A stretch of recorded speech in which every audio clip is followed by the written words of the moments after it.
Hello dear friends. आज हम start करते हैं क्लास 10th का chapter 7, how do organisms reproduce. ठीक है, तो जो ऑर्गेनिजम्स हैं वो रिप्रोडक्शन कैसे होता है उनमें, ठीक है, नई प्रोजेनी कैसे बनती है, इसके बारे में आज हम डिस्कशन करेंगे। तो आगे चलते हैं कि इस चैप्टर में क्या क्या दे रखा है, कौन कौन से ऑर्गेनिजम्स कैसे कैसे रिप्रोड्यूस होते हैं। ठीक है, तो इसकी आज हम चर्चा करेंगे।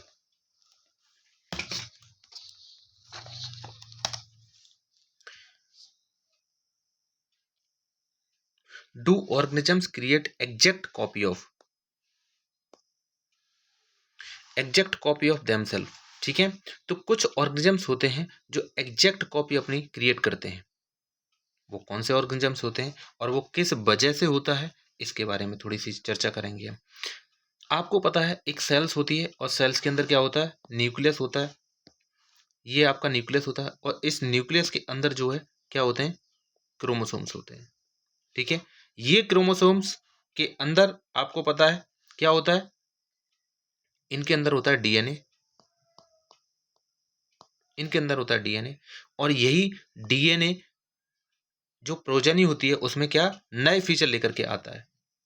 अगर इसमें म्यूटेशन हो गई तो जो फीचर्स हैं वो कुछ चेंजेस हो जाएंगे, लेकिन अगर डीएनए में कोई म्यूटेशन नहीं हुई, अगर कोई चेंजेस नहीं हुए, एग्जैक्ट कॉपी इसकी ट्रांसफर हो गई जैसे पेरेंट्स की थी, तो आप समझ लीजिए कि प्रोजेनी की जो कॉपी होगी वो एग्जैक्ट होगी। तो आप जानते ही होंगे कि डीएनए न्यूक्लियस के अंदर मिलता है। यही सब कहानी लिखी हुई है जो मैंने आपको बताया। और डीएनए एग्जैक्ट डीएनए जब ट्रांसफर होता है नेक्स्ट सेल में, तो वहां एग्जैक्ट कॉपी बन जाती है उस प्रोजेनी की। ठीक है, इतनी बात आपको समझ में आई। आगे हम चलते हैं।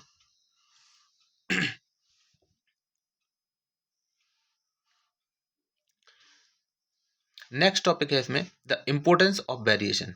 ठीक है, यानी म्यूटेशन और वेरिएशन और चेंजेस की भी बड़ी वैल्यू है, क्योंकि अगर चेंजेस नहीं होंगे तो हमेशा सब के सब ऑर्गेनिजम्स वैसे ही दिखाई देंगे, तो उनको पहचानना, उनको आइडेंटिफाई करना बड़ा ही मुश्किल का काम हो जाएगा। और ये वेरिएशन इसीलिए भी इम्पोर्टेंट है क्योंकि यहाँ से एडेप्टेशन भी क्रिएट होती है। मान लीजिए कोई एरिया बहुत ज़्यादा क्या था, कोल्ड रीजन था। अब उसमें से कोई जानवर अगर वहाँ से निकल के अगर राजस्थान में पहुँच जाए तो उसे तो कोल्ड हैबिटाट में रहने की हैबिट पड़ी हुई है, यानी उसके अंदर कोल्ड हैबिटाट का एडेप्टेशन है। लेकिन वहाँ तो गर्मी ज़्यादा है तो वहाँ सर्वाइवल नहीं होगा, इसीलिए वहाँ वेरिएशन की ज़रूरत है। ठीक है, यानी किसी का कलर चेंज होने की भी ज़रूरत है, किसी की हाइट चेंज होना भी ज़रूरत है, किसी की जो है फिजियोलॉजी चेंज होना भी ज़रूरी है, क्योंकि अलग अलग रीजन्स में अलग अलग वेजिटेशन, अलग अलग फ्लोरा एंड फोना है, तो उसके अकॉर्डिंग भी वेरिएशंस की बड़ी नीड होती है। ठीक है, तो वही सब डेवलप होने के लिए ये जीन म्यूटेशन होती है। और जीन कहाँ से बनता है, डीएनए के अंदर से। ठीक है, तो डीएनए का ये कोई एक पार्ट है और इस पार्ट के स्मॉलर पोर्शन को हम क्या कहते हैं, जीन कहते हैं। ठीक है, स्मॉलर पोर्शन को क्या कहेंगे, जीन कहेंगे। तो उस जीन में कुछ मॉडिफिकेशंस हो जाते हैं जिससे कि दो पेरेंट्स अगर हैं और दो पेरेंट्स से अगर एक प्रोजनी बनती है, तो प्रोजनी में क्या होगा, कुछ वेरिएशंस आ जाएंगे और नए फीचर डेवलप हो जाएंगे। जैसे इनका कलर अगर पेरेंट्स का जो है थोड़ा सा डार्क है, दोनों पेरेंट्स का, लेकिन फिर भी जो है बच्चे का थोड़ा सा ब्राउनिश आ जाता है। क्यों आ जाता है, ड्यू टू वेरिएशंस। तो इसीलिए वेरिएशंस बहुत ही ज़्यादा इंपॉर्टेंट है। नेक्स्ट हम टॉपिक की ओर चलते हैं। अगला टॉपिक है mode of reproduction used by single organisms. ठीक है, जो सिंगल ऑर्गेनिजम्स हैं जैसे अमीबा हो गया, पैरामीशियम हो गया, यूग्लिना हो गया, ऐसे जो सिंगल सेल्ड ऑर्गेनिज्म हैं, इनमें मोड ऑफ रिप्रोडक्शन क्या होता है, इसकी हम चर्चा करेंगे। तो इनमें मोड ऑफ रिप्रोडक्शन अगर आप देखोगे तो पहला मोड ऑफ रिप्रोडक्शन आपका होता है क्या, फिजन। पहला टॉपिक क्या है, फिजन। और फिजन का मतलब क्या होता है, इसका बहुत ही कॉमन जो एग्जांपल्स है वो है आपका अमीबा। अमीबा आपने देखा होगा बहुत ही गंदे संदे पानी में, तालाब में, नदी में, नहर में, हर जगह मिल जाता है। ठीक है, और इसका मोड ऑफ रिप्रोडक्शन है वो क्या है कि अगर एक अमीबा है, इरेगुलर शेप का होता है पहली बात तो। ठीक है, और क्या होगा, ये आगे बढ़ता जाएगा, आगे बढ़ता जाएगा और इसमें हल्का सा मिड बॉडी में श्रिंकेज स्टार्ट हो जाएंगे। और श्रिंकेज के बाद ये एक तरीके से बहुत ज़्यादा पतला बीच में पोर्शन हो जाएगा और यहीं से ये कट हो जाएगा और दो पार्ट्स में डिवाइड हो जाएगा। अब ये न्यू प्रोजेनी बन गई हैं और इसमें जो डीएनए है वो बिल्कुल एग्जैक्ट है। ठीक है, क्या है, बिल्कुल एग्जैक्ट प्रोजेनी बनती है। इसीलिए कहते हैं कि जब डीएनए में मॉडिफिकेशंस नहीं होंगे तो एग्जैक्ट कॉपी बन जाएगी। ये मोस्टली जो कॉमन होता है वो सिंगल सेल्ड ऑर्गेनिज्म में ही पॉसिबल होता है। ठीक है, अब हम आगे चलते हैं। हाँ, अभी मैंने आपको एक एग्जांपल्स और नहीं बताया। दूसरा एग्जांपल सिंगल सेल्ड में जो आता है वो आता है आपका वाइनरी फिजन इन लीशमैनिया। ठीक है, तो इसमें क्या होगा, वाइनरी फिजन कैसे होगा लीशमैनिया में। लीशमैनिया की शेप आपको देख सकते हो, लीशमैनिया डोनोवानी, बहुत ही कॉमन जो काला आजार बीमारी करता है वो है आपके। ठीक है, तो इसमें क्या होता है, एक ये लॉन्ग फ्लैजिला होता है, ये जो आपको दिख रहा है thread like hair like structure. ठीक है, तो इसमें क्या होगा, अंदर जो न्यूक्लियस है, न्यूक्लियस पहले डबल होंगे। ठीक है, ये न्यूक्लियस क्या हो गए, पहले सिंगल था, फिर अंदर न्यूक्लियर डिवीजन हुआ पहले, तो दो न्यूक्लियस बन गई, और दो न्यूक्लियस बनने के बाद बाइफर्केशन होगा। बाइफर्केशन का मतलब होगा कि इसकी जो टेल रीजन है वो बाइफर्केट हो जाएगी, यानी दो भागों में पहले डिवाइड होगी, और दो भागों में डिवाइड होने के बाद न्यूक्लियस इनके इंडिविजुअल पार्ट में पहुंच जाएंगे, और यहाँ से कट हो जाएगा। कट होने के बाद ये लीशमैनिया दो प्रोजेनी में डिवाइड हो जाएगा। इसी को कहते हैं वाइनरी फिजन इन लीशमैनिया। आगे चलते हैं हम लोग। देखो, अगला टॉपिक है मल्टीपल मल्टीपल फिजन इन प्लाज्मोडियम। आपको पता है प्लाज्मोडियम बाइवेक्स, प्लाज्मोडियम फैल्सीफेरम, प्लाज्मोडियम मलेरियाई, ये सब आपने सुना होगा। ये कॉज करता है मलेरिया मोस्टली कॉमन। जब भी आप पढ़ोगे तो प्लाज्मोडियम के बारे में जब भी पढ़ोगे, आप पढ़ोगे कि ये मलेरिया कॉज करता है। मलेरिया कॉज करता है, कितनी तेजी से फैलता है, क्योंकि इसके अंदर होता है मल्टीपल फिजन। मल्टीपल फिजन का मतलब क्या होता है, इसके अंदर जो न्यूक्लियस है, न्यूक्लियस पहले मल्टीप्लाई हो जाते हैं, बहुत सारे न्यूक्लियस, और उसके बाद ये सेल्स रैप्चर हो जाती है, और उन्हीं न्यूक्लियस से सेल्स बाहर हो जाते हैं, जिसको कहते हैं स्पोरोजाइट। ठीक है, तो स्पोरोजाइट जो है एकदम बहुत तेजी से इन्फेक्शन बॉडी के अंदर प्रोड्यूस कर देते हैं, फैला देते हैं। तो ये आप एग्जांपल से याद रखोगे, प्लाज्मोडियम क्या होता है, मल्टीपल फिजन। नेक्स्ट टॉपिक है आपका फ्रेगमेंटेशन। फ्रेगमेंटेशन शब्द से ही आप समझ रहे होगे कि फ्रेगमेंटेशन में क्या होता है, एक कोई बड़ा पार्ट है और इसके टुकड़े कर दो, फ्रेगमेंट्स कर दो, और जब आप इसके टुकड़े कर दोगे, जब आप इसके टुकड़े कर दोगे, एक मिनट,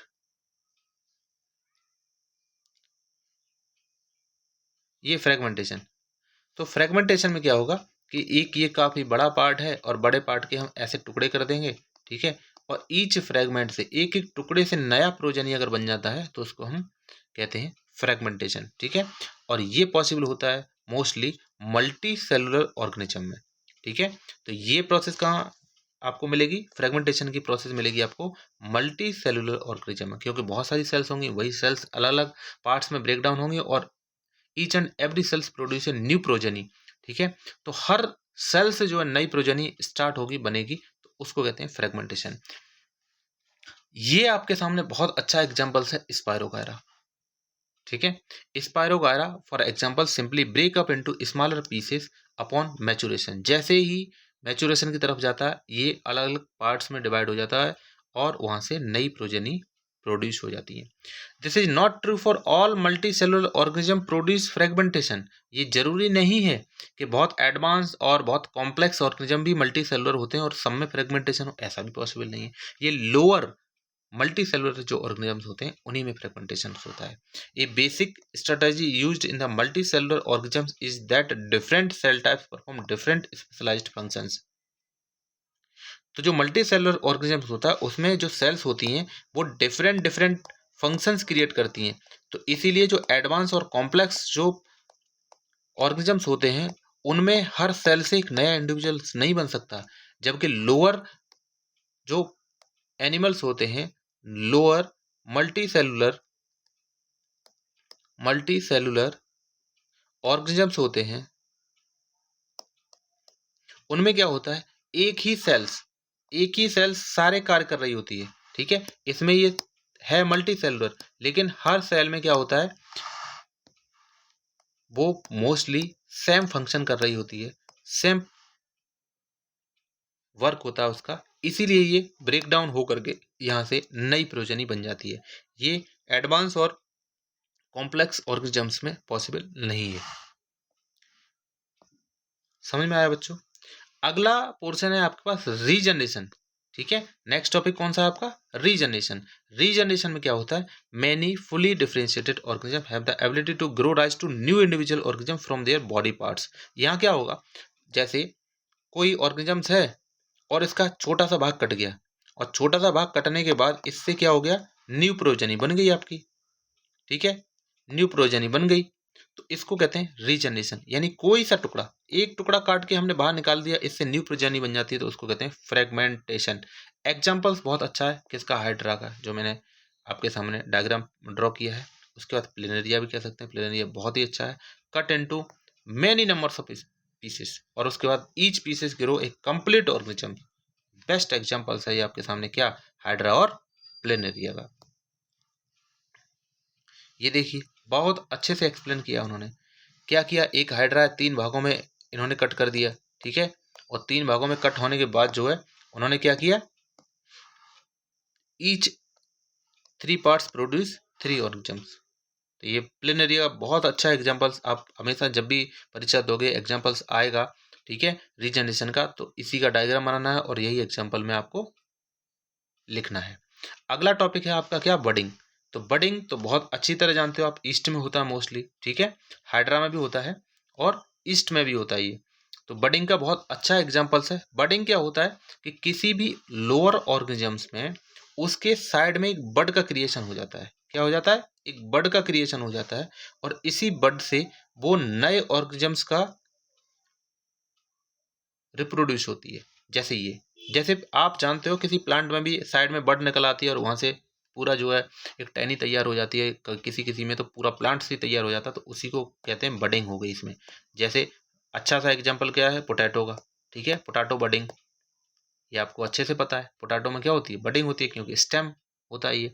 तो इसी तरीके से ये किस में? हाइड्रा में हो गई, ईस्ट में हो गई, ठीक है। तो इनमें क्या होता है कि साइड में एक बड निकलेगी और बड से नया इंडिविजुअल्स जो बन जाएगा, तो उसी प्रोसेस को हम क्या कहेंगे? बडिंग कहेंगे, ठीक है। आगे चलते हैं। आगे हमारा हमारा वेजिटेटिव प्रोपगेशन। अब थोड़े से हम प्लांट्स की तरफ बढ़ेंगे, हायर प्लांट्स की तरफ बढ़ेंगे, ठीक है। और उसमें होता है वेजिटेटिव प्रोपगेशन। कैसे होता है उसके बारे में हम डिटेल से पढ़ेंगे कि बहुत सारे जो शुगर केन है, रोज है, ग्रेप्स है, ठीक है, एग्रीकल्चर पर्पज में इनका क्या होता है कि अगर हम उसका एक पार्ट भी काट लें, जैसे शुगर केन है, एक टुकड़ा काट के मिट्टी में दबा दो, नया प्लांट्स ग्रो हो जाता है, आपको पता है, ठीक है। ये आपका शुगर केन का होगा। रोज का है, आप एक हल्की सी टहनी इसकी काटोगे और मिट्टी में दबा दोगे, इसका 3/4 पार्ट जो है मिट्टी में दबा दो, ठीक है। उसके बाद इसमें क्या हो जाती है? इसमें बडिंग होना शुरू हो जाती है और ये नया प्लांट्स बनने लगता है। तो ये होता है वेजिटेटिव प्रोपगेशन। इसमें भी आप कह सकते हो कि क्या होगा? एग्जैक्ट कॉपी ऑफ डीएनए होगा। एग्जैक्ट कॉपी होगी किसकी? पेरेंट्स की। क्यों? क्योंकि इसमें डीएनए में कोई चेंजेस नहीं हुए। सेम जो है इसका जेनेटिक कंस्टिट्यूशन है, नो चेंज इन डीएनए, ठीक है। तो यहाँ एग्जैक्ट कॉपी बन जाती है, ये आपको पता होना चाहिए। जब भी आप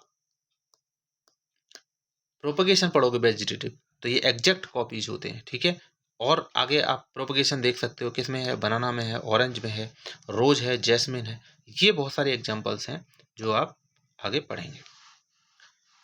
देखिए मैं आपको दिखाता हूँ वेजिटेटिव प्रोपगेशन। ये है आपका ब्रायोफिलम, लीफ ऑफ ब्रायोफिलम। इसमें क्या होगी? ये बडिंग होगी साइड से, और बडिंग हो गई तो पूरे एक प्लांट्स का फॉर्मेशन हो गया। एग्जैक्ट कॉपी होगी क्योंकि डीएनए में कोई चेंजेस नहीं हुए हैं, ठीक है। तो ये भी आप बहुत अच्छा एग्जांपल्स ब्रायोफिलम का याद रखोगे।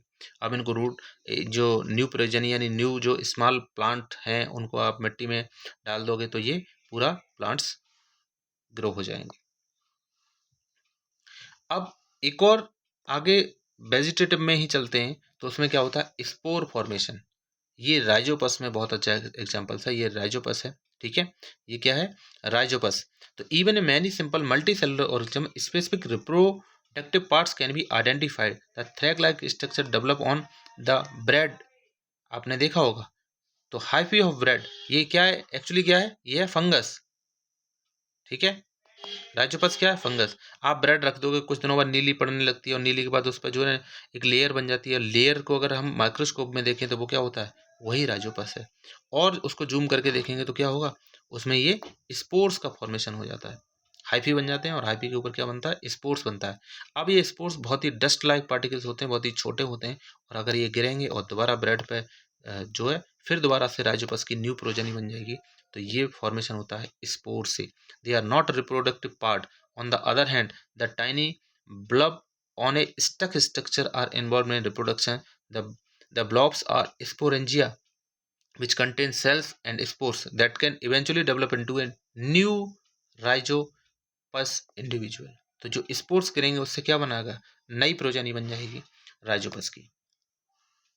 आगे चलिए, अब हम, ये तो लोअर एनिमल्स की बात हो गई, प्लांट्स के अंदर की बात हो गई, लोअर प्लांट्स की। आगे अब हमारे पास क्या है, सेक्सुअल रिप्रोडक्शन। अभी तक हम ये भी कह सकते हैं कि इससे पहले जो भी रिप्रोडक्शन चल रहे थे वो ए सेक्सुअल रिप्रोडक्शन थे। अब हम सेक्सुअल रिप्रोडक्शन की बात करेंगे। सेक्सुअल रिप्रोडक्शन में क्या होगा, यहाँ एक मेल प्रोजनी होगी और एक फीमेल प्रोजनी होगी, ठीक है। और दोनों के गैमिट्स मिलेंगे, और गैमिट्स मिलने के बाद क्या, एक जायगोट का फॉर्मेशन होगा, और जायगोट फॉर्मेशन होने के बाद न्यू इंडिविजुअल बनेगा, ठीक है। न्यू ऑर्गेनिज्म का फॉर्मेशन होगा, इसको कहते हैं हम सेक्सुअल रिप्रोडक्शन। बात आई समझ में। Why the sexual mode of reproduction, mode of reproduction sexual क्यों होता है, क्या जरूरत है उसकी, क्यों। अब यहाँ म्यूटेशन के बारे में पढ़ेंगे, और किसके बारे में पढ़ेंगे, हम वेरिएशन के बारे में पढ़ेंगे। तो सेक्सुअल रिप्रोडक्शन में हमेशा वेरिएशन क्रिएट्स होते हैं, क्यों, क्योंकि दो पेरेंट्स हैं, ठीक है, पेरेंट्स ए और पेरेंट्स बी, इनका दोनों का मिलन होगा, और मिलन के बाद क्या होगा, जायगोट का प्रोडक्शन होगा। यानी इसके पास जो डीएनए की कॉपी है, इसके पास जो डीएनए की कॉपी है, मैंने दिखा दी, इस तरह की है, और इसके पास जो डीएनए की कॉपी है वो इस तरह की है। इन दोनों का मिलन होगा तो आपको पता है एक ऐसे बनेगी और एक ऐसे बनेगी। तो इसके क्रोमोसोम में दो जीन आ गए। अब दो जीन आ गए तो यहाँ क्या हो गया, म्यूटेशन क्रिएट होगी, और म्यूटेशन जब क्रिएट हो जाती है डीएनए के अंदर, तो वहां से क्या बनता है, वेरिएशन क्रिएट होते हैं। और जब वेरिएशन क्रिएट होंगे तो उसका मॉर्फोलॉजी चेंज हो जाएगी, जो इंडिविजुअल्स है उसमें नए फीचर आ जाएंगे। इसीलिए सेक्सुअल रिप्रोडक्शन में क्या होता है कि जो पेरेंट्स होते हैं उनके तुलना में बच्चों में बहुत सारे नए फीचर आते हैं, उनका कलर चेंज होता है, हाइट चेंज होती है, बाल चेंज होते हैं, सब कुछ बदल जाता है। कुछ कुछ मैचिंग करती है, क्यों, क्योंकि पेरेंटल का जो डीएनए है उसके कुछ फीचर्स वो लेकर के आता है, कुछ जीन के पोर्शंस उनके होते हैं, बाकी कुछ चेंजेस हो जाते हैं, इसीलिए नए फीचर्स आ जाते हैं। तो ये सब कुछ डीएनए मैकेनिज्म के ऊपर डिपेंडेंट है। डीएनए की कॉपी कैसे हुई है, कितने उसमें चेंजेस आए, कितने उसकी म्यूटेशन हुई, इसके ऊपर डिपेंड करता है, ठीक है।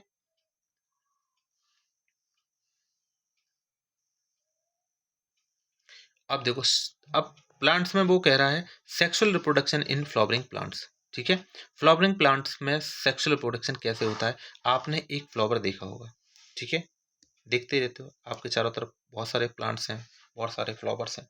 ये आपके सामने क्या है, हमने इसका एलएस पोर्शन काट दिया है, एलएस का मतलब लॉन्गिट्यूडिनल सेक्शन काट दिया है।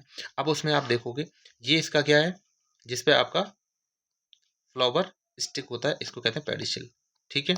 उसके बाद ये कौन सा हो गया, इसका ओवरी पोर्शन, और ये सेपल हो गए जो आपके ग्रीन कलर के होते हैं, ये क्या हो गए, सेपल हो गए। और जो कलरफुल पोर्शन होता है उसको कहते हैं पिस्टिल, ठीक है, इसको पेटल भी कहते हैं। और उसके बाद जो इसका फीमेल पोर्शन होता है वो आप देख रहे हो, ये पूरा, इसको मोस्टली गाइनोशियम कहते हैं, और उसमें बेस पे होता है ओवरी, ठीक है, बीच में होता है स्टाइल, और ऊपर होता है स्टिग्मा, यानी ओवरी स्टाइल स्टिग्मा, ऐसे याद करोगे। और जो मेल पोर्शन होता है वो क्या होगा, एंड्रोशियम, एंड्रोशियम में क्या होता है, स्टेमन, स्टेमन में क्या क्या होता है, फिलामेंट और एंथर, ठीक है। ये लंबा पोर्शन है, इसको फिलामेंट, और ये जो टॉप पे थोड़ा सा थिक पोर्शन होता है ये होता है एंथर, और एंथर के अंदर क्या बनते हैं, पोलन ग्रेन्स, इसके क्या अंदर होता है, pollens. The flower may be unisexual papaya watermelon when it contains either स्टेमन pistil और बाइसेक्सुअल हिबिस्कस। तो फ्लावर भी दो तीन तरह के होते हैं, कैसे होते हैं, एक फ्लावर वो होगा जिसमें दोनों पोर्शन होंगे, यानी मेल भी होगा और क्या होगा, फीमेल भी होगा, ठीक है। एक ऐसा होगा जिसमें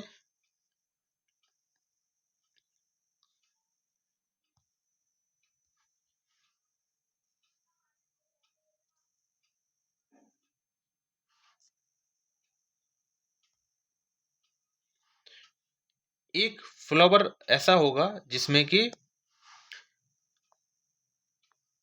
मेल और फीमेल दोनों पोर्शन होंगे। एक ऐसा फ्लावर होगा जिसमें क्या होगा, फीमेल पार्ट्स होगा और या फिर मेल पार्ट्स होगा। तो उसी आधार पर जिसमें दोनों होते हैं उनको यूनिसेक्सुअल कहते हैं, जिसमें एक होता है उसको यूनिसेक्सुअल कहेंगे, जैसे पपाया है, वाटरमेलन है। व्हेन कंटेन्स आइदर स्टेमन, पिस्टिल और बाइसेक्सुअल, यानी hibiscus, mustard when it contains both स्टेमन and pistil, जब दोनों होंगे, ठीक है, तो उसको बाइसेक्सुअल कहेंगे, और जब सिंगल होगा तो यूनिसेक्सुअल कहेंगे। इनके एग्जांपल्स आप अच्छे से याद कर लेना, ठीक है। आगे चलते हैं। अब देखिए मैंने उसका जूम कर दिया है, किसका, सिर्फ germination of pollen tubes on stigma. जो स्टिग्मा है, जो आपका फीमेल पोर्शन है, उसको मैंने जूम कर दिया। ये आपको बताया गया था, ये पोर्शन क्या था, ओवरी। ओवरी को मैंने जैसे ही जूम किया, ठीक है, तो इसके अंदर ये ऊपर वाला पोर्शन आप समझ लीजिए पहले क्या होता है, ये होता है स्टिग्मा, और स्टिग्मा वहाँ क्या, यहाँ से क्या आएंगे, पोलन्स आएंगे, इसके ऊपर ये पोलन ग्रेन्स गिर गए, ठीक है, स्टिग्मा के ऊपर। अब क्या, ये केमिकल्स रिलीज करते हैं और इस ट्यूब के थ्रू इसका न्यूक्लियस जो है, मेल जर्म सेल, इसके अंदर क्रॉस होना शुरू हो जाती है, और ये पतली सी ट्यूब के अंदर मेल जर्म सेल का न्यूक्लियस यहाँ आता है, और इसके अंदर जो है ये फीमेल जर्म सेल पहले से ही यहाँ प्रेजेंट है, और इसके साथ आकर के फ्यूज कर देता है, और फ्यूजन होने के बाद जो है क्या बना देता है, यहाँ जायगोट बना देता है, और इसी जायगोट से किसका फॉर्मेशन होगा, सीड का फॉर्मेशन होगा। क्या हो जाएगा, सीड का फॉर्मेशन होगा। अब आप इसको पढ़ लीजिए, swollen body parts is the ovary, middle elongated part is style and terminal part which may be sticky on stigma, इसको स्टिग्मा कहते हैं। when the pollen grains stick on the stigma they release a chemical and break the first layer of this stigma, and the pollen grains of contain male germ cells enter into this pollen tubes and fuse with the female germ cells। यही सब इसमें लिखा हुआ है। तो आपको समझ में आ रही है कहानी कि कैसे जायगोट का फॉर्मेशन बनेगा, प्लांट्स के अंदर की बात हो रही है। अब हम आगे, छोटा सा टॉपिक दिया हुआ है, आपका तो 10th क्लास है इसलिए शॉर्ट कर दिए हैं। अब आप हायर क्लास में जाओगे, 11th में जाओगे, 12th में जाओगे, तो वहाँ क्या होगा, पूरे पूरे चैप्टर्स। प्लांट रिप्रोडक्शन में ही पूरे यूनिट है, 3 से 4 चैप्टर हैं। फिर ये ह्यूमन रिप्रोडक्शन आ जाएगा, उस पर पूरी पूरी यूनिट है। तो आपके में तो अभी 10th क्लास में थोड़ा थोड़ा एक कंसाइज वे में चैप्टर्स बना दिया कि एक ही चैप्टर में सब कुछ इनको एक्चुअली रिप्रोडक्शन समझा दो कि होता क्या है, ठीक है। तो अगला हमारे पास टॉपिक है कौन सा, रिप्रोडक्शन है ह्यूमन बीइंग। ह्यूमन बीइंग में जो है कैसे जो है रिप्रोडक्शन होता है वो इसमें सिखाया गया है आपको, ठीक है। तो आगे चलते हैं कि क्या क्या होता है ह्यूमन रिप्रोडक्शन में। मैं डायग्राम की हेल्प से आपको सारी कहानी बता दूंगा, बाकी आप जो है इस थ्योरी पोर्शंस को पढ़ जरूर लीजिए कि क्या क्या रिप्रोडक्शन में शामिल होता है और क्या क्या आपका शामिल नहीं होता है, ठीक है। तो जो इन्होंने बहुत अच्छे डायग्राम्स वगैरह दिए हुए हैं तो उनके ऊपर हम डिस्कशन करते हैं। जैसे आपको पता है कि हमारे इस अर्थ पे जो है एक तो फीमेल प्रोजनी होती है और एक मेल प्रोजनी होती है, ठीक है, आपको ये तो अच्छे से पता है। और दोनों में जो है क्या होते हैं, रिप्रोडक्टिव ऑर्गन अलग अलग होते हैं, ये भी आपको पता है। क्या होते हैं, रिप्रोडक्टिव ऑर्गन दोनों के अंदर क्या होते हैं, डिफरेंट होते हैं। और इन्हीं डिफरेंट की बेसिस पे ही आप क्या कर देते हो कि ये लड़का है ये लड़की है, यानी ये मेल है ये फीमेल है, इसी बेसिस पे ही तो कहते हो। तो इनके male reproductive system in humans, ठीक है। ह्यूमन का मेल रिप्रोडक्टिव सिस्टम में क्या क्या आता है, क्या क्या दिखता है, कैसा उसका स्ट्रक्चर होता है, वही सब इस चैप्टर्स में हम पढ़ेंगे, ठीक है। तो मेल रिप्रोडक्टिव सिस्टम दिखाया गया है, देखो डायग्राम की हेल्प से कितना अच्छा दिखाया गया है, ठीक है। तो इसको हम देखिए अब अच्छे से पढ़ लेते हैं, इसमें क्या क्या शामिल होता है। ये आपका स्क्रोटम होता है, देखते हो नीचे लटकने वाली चीज, इसमें एक्चुअल में 2 टेस्टिस होते हैं, और इस टेस्टिस के अंदर स्पर्म का फॉर्मेशन होता है। किसका होता है, स्पर्म का फॉर्मेशन होता है। और यहाँ से अटैच्ड होती है, ये देखो ये जो ट्यूब लाइक स्ट्रक्चर गया है ऐसे घूम के, ये होती है वासा डिफरेंस, वास डिफरेंस होती है, ठीक है। और ये यहाँ आकर के मिलती है, ये एक प्रोस्टेट ग्लैंड होती है, ठीक है, बहुत ही इंपॉर्टेंट ग्लैंड है। ये यूरिनरी ब्लैडर के जस्ट नीचे होती है। ये आपका रहा यूरिनरी ब्लैडर और ये रहा आपका यूरेटर। ये ऊपर से यूरेटर आया है और इसके जस्ट नीचे क्या होती है, प्रोस्टेट ग्लैंड होती है। इसको क्या कहते हैं, ब्लैडर कहते हैं, जिसमें आपका यूरिन स्टोर रहता है। ठीक है, अब यहाँ से ये जो वास डिफरेंस थी प्रोस्टेट ग्लैंड से अटैच्ड होने के बाद ये आपके पेनिस से होती हुई कहाँ आती है, बाहर आती है।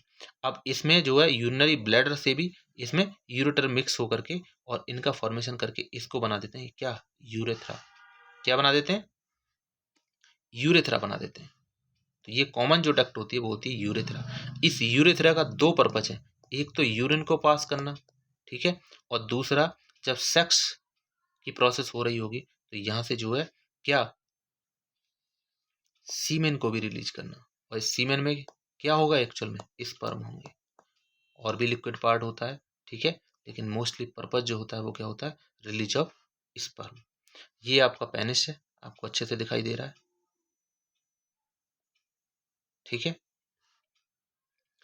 तो यहाँ स्पर्म का फॉर्मेशन होगा। स्पर्म का फॉर्मेशन होने के बाद ये वास डिफरेंस से ऊपर जाएंगे और ऊपर जाने के बाद जो है यहाँ प्रोस्टेट ग्लैंड का केमिकल्स इसमें ऐड होगा और उसको ऐड होने के बाद जब सेक्सुअल एक्टिविटी होगी तो ये रिलीज बाहर हो जाएगा, ठीक है। यही इस चैप्टर में दिया हुआ है कि इसके स्ट्रक्चर के बारे में बता रहा है वो, और कैसे प्रोसेस होती है, यही सब चीज़ें इसमें एक्सप्लेन की गई है। अब हम एक नज़र डाल लेते हैं कि इस पर फीमेल रिप्रोडक्टिव सिस्टम पर, कि फीमेल के अंदर जो रिप्रोडक्टिव सिस्टम होता है वो कैसा होता है।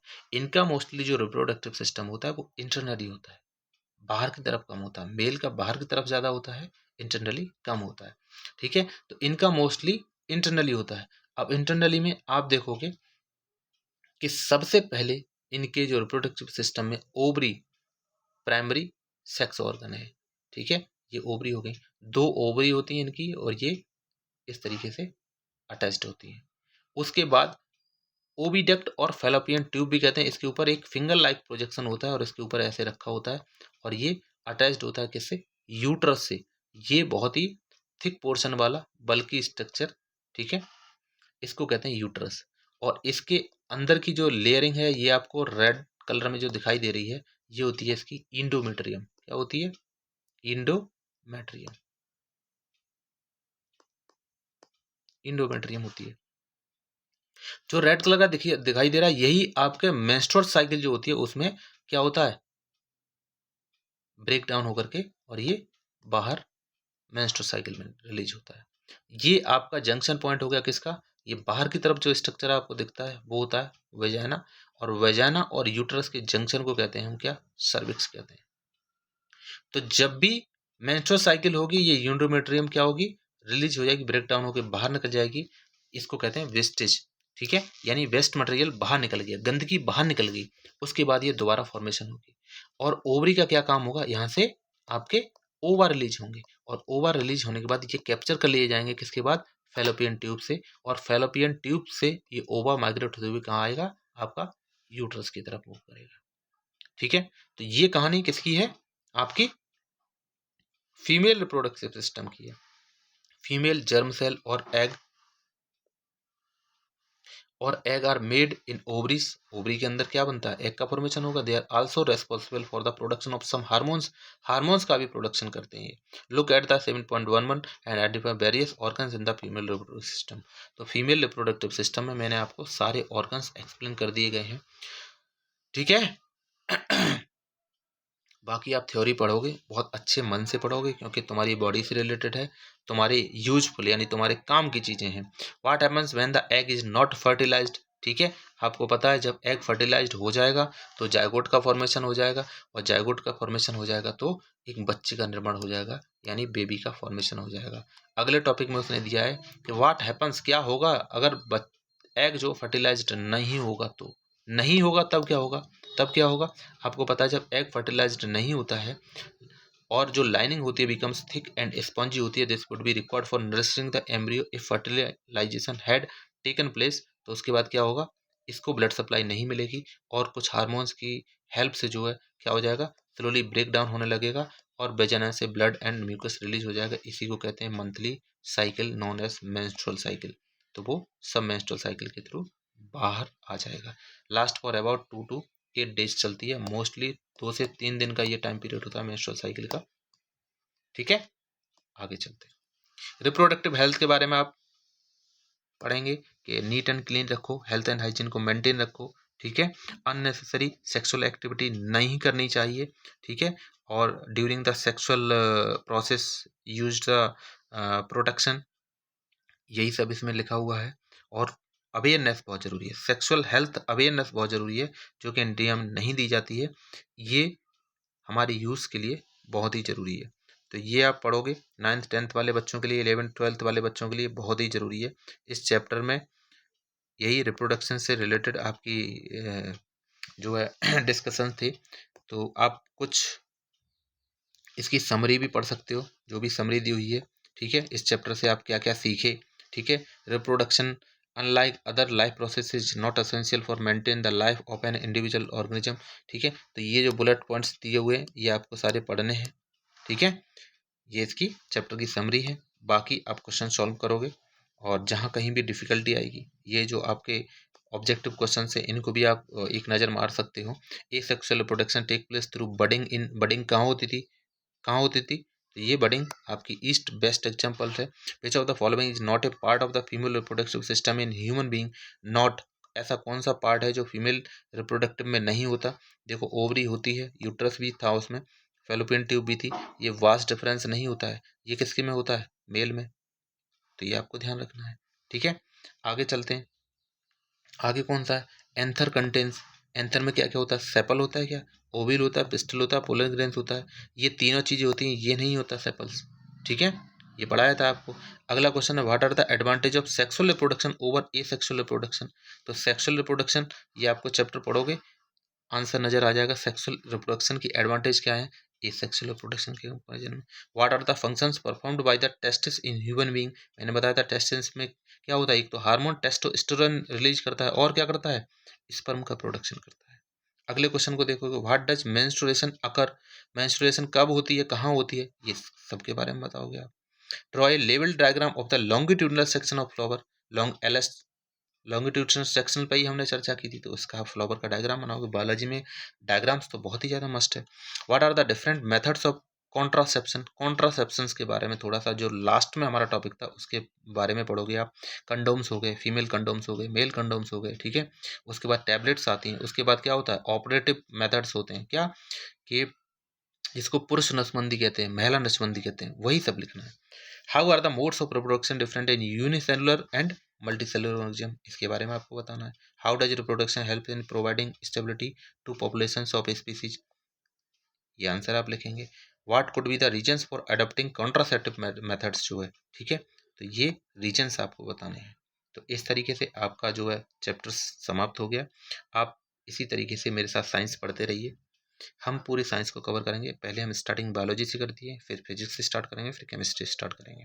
1 बाय 1 सारे चैप्टर्स फिनिश करेंगे। मेरे साथ जुड़े रहिए, चैनल को सब्सक्राइब कीजिए, वीडियो को लाइक कीजिए, शेयर कीजिए। धन्यवाद।